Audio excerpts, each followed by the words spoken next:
කරලා එක කොටසක් විතරක් අහලා එක පාඩම් කරලා ඉඳලා එන්නේ නැහැ. එන්නේ මේ ප්‍රශ්නේ හයිඩ්‍රෝකාබන් ගැටලක් වෙනවා. ඒත් එක්කම රසායනික බන්ධන ඔය අස්සේ ඒකට සම්බන්ධ කරලා එනවා. ආවර්තාවක විද්‍යුත් විද්‍යාව පරමාණුකරණ ශක්තිය ඔන්න ඔය කේන්ද්‍රික විද්‍යාව තමයි. එකතු කරලා අහන්නේ, අවලං කරලා අහන්නේ කොහොමද කරන්නේ? හයිඩ්‍රෝකාබන් ප්‍රශ්නයයි හයිඩ්‍රෝකාබනයි තවමද? රසායනික බන්ධනයි ආවර්තිතාව වගුවයි පළමු අයනීකරණ ශක්තියයි විද්‍යුත් විනතාවයි ඔය කියන කරුණු ටික එකට එකතු කරලා ඔය ප්‍රශ්නේ හැදෙනවා. මොනවද ප්‍රශ්නේ?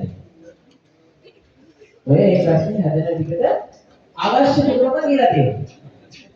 ඒ අවශ්‍ය ටික ඔබ කතා කරන්න. හරි? හයිඩ්‍රෝකාබන් කියලා කියන්නේ කාබන් හා හයිඩ්‍රජන් වලින් සම්බන්ධ රසායනික තත්ත්ව. කාබන් හා හයිඩ්‍රජන් තමයි තියෙන්නේ. මේ හයිඩ්‍රෝකාබන් වර්ග තුනක් තියෙනවා. මොනවාද මේ හයිඩ්‍රෝකාබන් වර්ග තුන? ඒ වගේ තියෙන බන්ධන වර්ගය අනුව. ඒක බන්ධනද තිත්ත බන්ධනද